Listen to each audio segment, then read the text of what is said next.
strange lacuna came about, and nothing happened in Greece for 600 years. And then suddenly Rip Van Winkle blew his horn, and they all woke up and started running round again.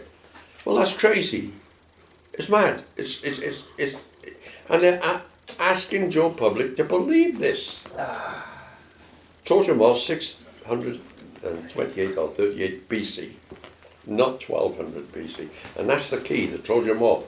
Get that right, and all the other histories get right. Brilliant. Fantastic. Okay. Asleep, running.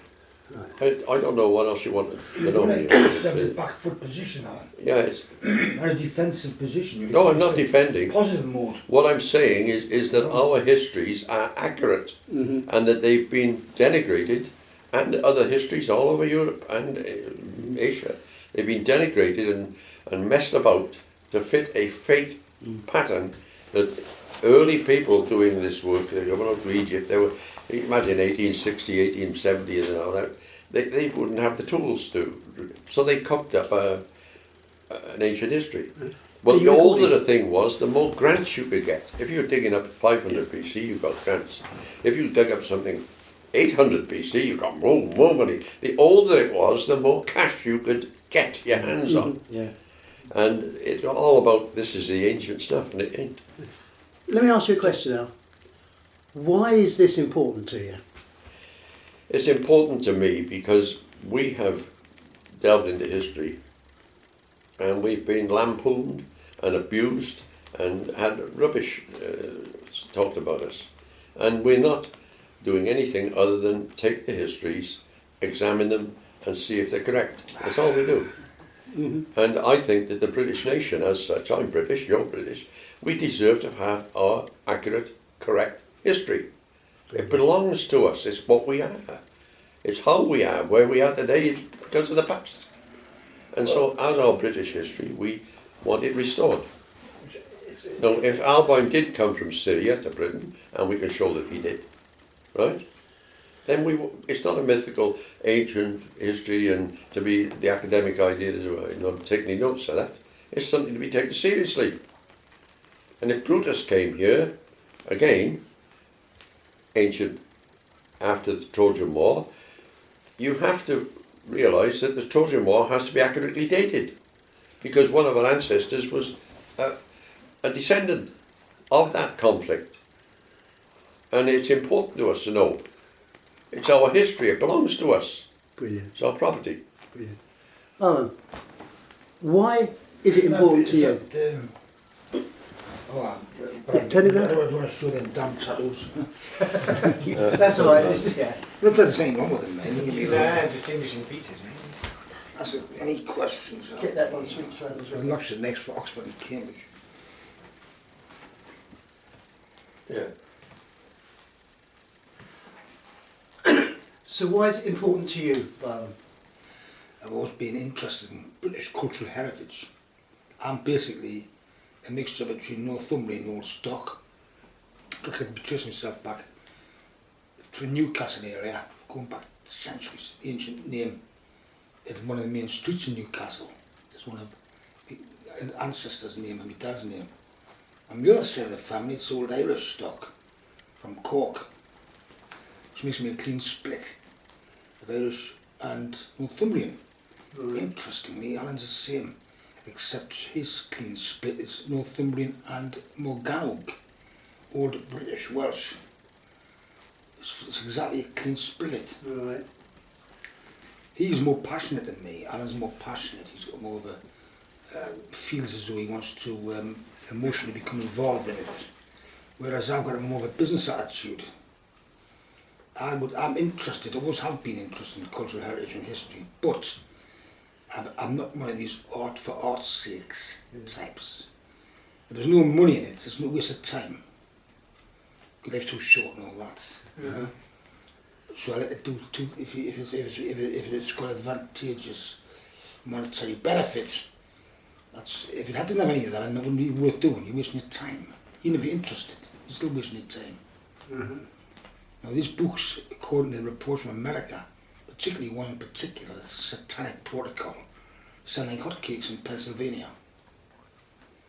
report from America, the fact they're going to pay for the that crate to be sent over there. I've got no control over that book. You know, the Satanic Protocol. There's a history going back. Everybody says excellent, awesome in America. Going back to the 80s when I started becoming deeply involved in this research with Alan. And there's been nothing but a catalogue of atrocities, false tricks, imbecility and criminality from start to finish. So as far as I'm concerned, South Wales is doomed. The black hole. There's no future there. We've tried everything. He's been banging his head against the wall for the last 20 years, singing the same song about jobs, etc. Yeah. Waste of time. The only salvation you've got out of the last bastion of salvation is St. Patrick Decoded. Because interestingly, he was half Irish and half Welsh. Now, interestingly, I even know what he looks like from the ancient text, earliest extant evidence on St. Patrick. I know what he looks like, I know what his size roughly was, and what he was all about. I'm going to put that in the book, this book here, St. Patrick Decoded. So this is something that's coming out later on. Yeah. This is what you're working on at the moment, yeah? St. Patrick Decoded. That's going to be the back of the book. And the front of the book. This is obviously just preparation. It won't be ready yet. So this is what's coming out? At the very earliest Christmas. Brilliant. There's complex, there's 28 references going back, Christ knows when. 1624 original texts I've got. Original manuscripts on that date, you can hardly handle them. And I can't take them out of the archives, dusty archives and vaults. I've been to Brussels, I've been to Vienna, Austria, Ireland, all over to get as much evidence, accumulate as much evidence as possible on this particular iconic saint. Brilliant. This iconic saint is still underestimated, although there's massive celebrations on the east coast of America, New York, Boston and so forth, on St. Patrick's Day. There's also massive celebrations in Rio de Janeiro and Sydney, Australia, on St. Patrick. Because St. Patrick is the physical embodiment with his collaborator, Constantine, Emperor Constantine of Rome, the very foundation of Christianity. And there's billions of Christians today can thank St. Patrick and Constantine for that. They're the two ones who kick-started this correct religion in the first place. Was that the Gnostic Christianity or the Roman Catholic Christianity? Christianity in general. Right. Both got substance. There's no such thing as perfection. That'd be a bit naive. It's a bit like a political party. There's no such thing as 100% right and 100% wrong. You know, it's just you've got to sort of analyse the pros and cons and come to the best conclusion available. Right. Yeah. And that's what happened. That was Constantine's thinking at the time, and Baronius, other people involved. Even Cicero's got made mention of him. Cicero, the advisor of the Roman emperors. But there is 28 references of the most earliest extant evidence pertinent to the subject, going back from the beginning. At last, a Christian kingdom founded in apostolic times stands at last revealed.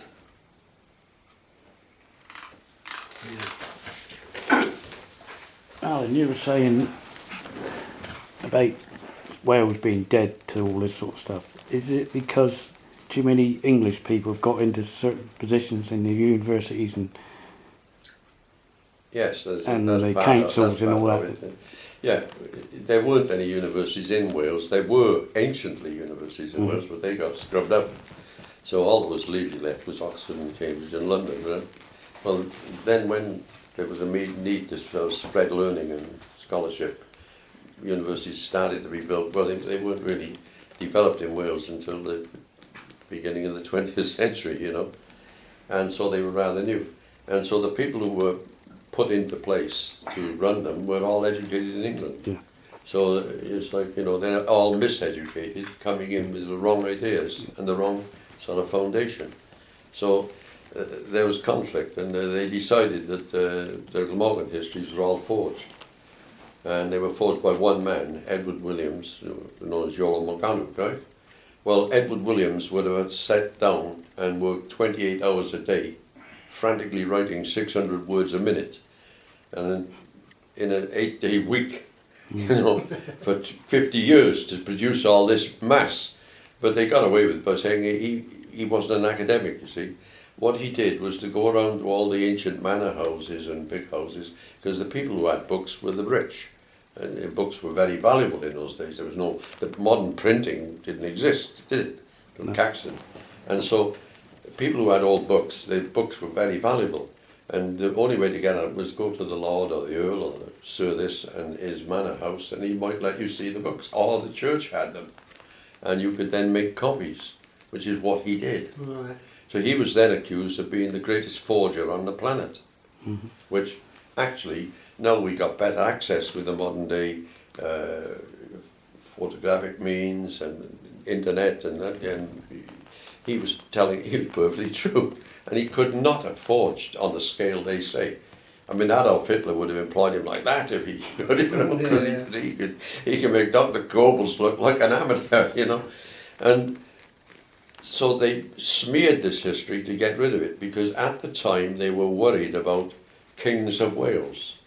And you mustn't mention the King of Wales, you see. Yet in the records, English records in the Brutes of the England, which again had to be denigrated, but they're not. They were the current records written Brutes, it means history. Brutus, the first king, you see. They mention a Welsh king in the time of Edward I. And earlier they are also mentioning the Welsh monarchy, and that earlier on, in the sort of late William the Conqueror and William II. That's it. And the Welsh kings are the best recorded in Europe.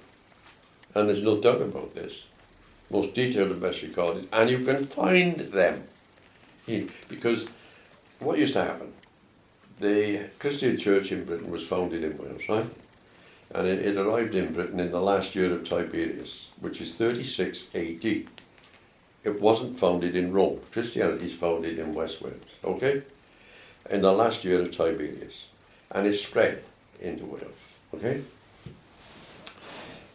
When it was then transferred to Rome, because they took King Caradog and his family from South Wales into Rome, about the year 60 AD, right, something like that, maybe 55. And they were Christians. And Caradog's wife was actually put on trial in Rome for being a heretic because she was a Christian. And she was acquitted, of his daughter as well. They were acquitted. They were allowed to be Christians. That's how Christianity arrived in Rome, from Britain. Right. Right? And so the whole idea of the heritage thing is a right mess.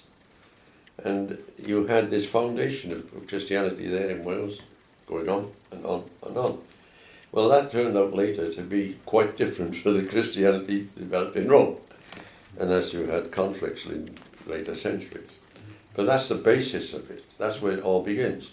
Now, the kings in Wales and the princes, when they acceded to the throne, it was customary to make a land grant to the church. Well, the church doesn't die, so they kept their manuscripts of their land grants, didn't they? They hung on to them. And if the king won a big battle, well, he obviously thanked God for it. He gave another little land grant, 50 acres, to the church, you see. Thank you very much for helping me, God. You know, and this is what they did. This is the way people were. Well, all these charters were then preserved in Cardiff, in the land of Cathedral. But when the Normans came in, they started infiltrating into Wales. They conquered. They say they conquered the English and married the Welsh, which is about right. But there were some of them trying to grab bits of land here and there, you know. Well, the church wasn't having it, so the Bishop of Llandaff got all his charters, went off to Rome to see the Bishop of Rome, the Pope, and said, "Hey, you're Christians, we're Christians, they're taking our land." And the Pope said, "Oh, here's my chance to get into Britain. You know, I can get my influence there. Why not? We would." And so he issued edicts saying, "Get off the church land in Wales, you're not allowed," you know. Which is what they wanted, because everybody was a bit afraid of being excommunicated and spending eternity in devil's hell, you see. instead of heaven. And this is the story of it. So all these records are preserved. But then they preserved who the king was, who his sons and brothers were, and who the bishops were, and they were members of the royal family. They kept it in a family. So that the history is actually held together in the charters, which then match up perfectly with the actual written histories. So you've got a country which has a remarkable ancient history going back to 500 BC, really. Right. And it works. Now, key to all this is dating the Trojan War. The Trojan War was not 1200 or 13 or 1400 BC, which is an entirely guessed figure. And then after it, nothing happens for 500 years, and suddenly civilization takes off again. The Trojan War, 638 BC, not 1200. The minute you establish that, and we have through detailed research, the minute you establish what date of the Trojan War, all the British history makes sense, all the other histories make sense. And this takes into account the carbon dating fiasco. Well, what they're doing, the carbon dating came out, and everybody's wildly excited because here was the wondrous tool to, do things. And I've got it written down. Yeah, you've explained that. Right, And brilliant. this leads in. Divide by 80, multiply by 100. Why not divide by 55 and multiply by 30? Why not divide by 92 and divide by 600? What are you doing? Uh-huh. But they picked that because it works with Because it works for the majority of figures within an acceptable slot, plus or minus. Yeah. And it worked. It got them out of trouble. Brilliant. Is that on it? Well, That is perfect. I've Yeah. listened a bit out, Alan. You've given credit to people like the High King of Ireland, the King Niall, for example, Oh, who became a part of Christianity. They allowed it, condoned it. well, in Ireland, yes, but And he went, I mean, stem it grew and grew. Patrick wouldn't have even got going if it wasn't for the High Kings of Ireland. in Ireland. He wouldn't have even got going. He wouldn't have even.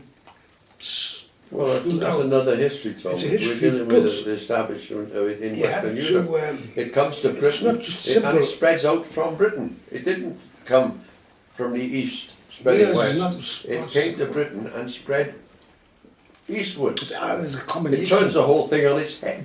There's a combination of factors involved. Well, I think the simple story I've just told, Tom. Combination, not just one. I'm not story. anti anybody. But No, yeah, you gotta this give is it the the credit. starting point, is what we're looking It's a at. start point. Credits where credits due. St Patrick relied on the nobility at the time in Ireland Of course he did. and the powers that be, so to speak. Well, you're doing sympathetic. Well, And- think about Or Patrick. else he wouldn't have been, they would have probably murdered him, executed him, or whatever. Yeah. He had to have the acceptance of the powers that be in Ireland at the time to proceed. And when he spoke in Old Irish Gaelic, his mother was Irish, He spared his life. that spared his life. They discovered him in the tree in Yeah. near Cowbridge, Tyrone, see, actually. the three ash trees in South Wales. It spared his life for the simple reason was one of theirs, and his mother said anyway. Otherwise, he would have been definitely killed. But we're not dealing with Ireland at this moment. We have. Yeah, but you've got to Well, this is something for us to show look the forward whole to. picture. Yeah, you're moving forward. You can't just sort We're of show going back 500 part years of the now. picture. We're going back to dawn. It's going spanning. This history spans centuries, over centuries. But we're going back to the original Christianity, dawn of Christianity. That's what we're at. 500 years before Patrick. I think it's going to be interesting that once your book is done, we can then start taking that and we can actually show that there's linking going on. Always links all over. So, you know. But they only make sense once you get the start date right. If you don't get the start date right, But even the English everything kings thereafter condoned it. is a mess. The English kings, such as Ethelbert, for example, they've controlled Christianity and they've given it a nod. Oh yeah. But there's So hundreds- Ethelbert, the English kings were actually trading going on between Rome, France, of course they were. Ireland, and Wales. I'm going to go and It's get. quite complicated, The actually. cradle of Christianity is the UK, is Britain. That's what they're all missing. This is the cradle of it. This is where it began. This is where it all started, Links between right? And that's why, if you're looking for Rome. early Christians, Joseph of Arimathea is real. He came to Britain, and it says in the ancient records, he arrived in Britain in the last year of Tiberius, Am I right? which is 35, 36 AD. It's just after crucifixion. An earliest extant evidence, Well, that's it. living manuscript that's actually original, is 1624. It doesn't matter. Access to 1624. It doesn't matter. Delicate like butterflies' wings of pages. Could have rubber gloves on. Well, no. Yeah. And we have to go on the evidence, earliest extant evidence. Well, the earliest extant Pertinent to the evidence subject, ties together because it's so important to get it the right. last year of Tiberius. And Cardinal we have Baronius, to the great historian of the Catholic Church, use these Cardinal references Alfred, another in one, all they come to that. these Last year of references. Tiberius. All these references and sources will be clearly Christianity listed, began in Pembrokeshire. clearly End of story. listed in the book St. Patrick Decoded, which is identified who St. Patrick was, his mother, his father, his lineage, who he was, what he was, and what he did, and even what he looked like. That's Ireland. Yeah, there's more people in the world, everybody in the world, not just Welsh, you know. Well, we've got to get to them one at a time. You've got to look at the whole picture. But we don't want to start off with Patrick, we're starting off with early stuff. God's sake.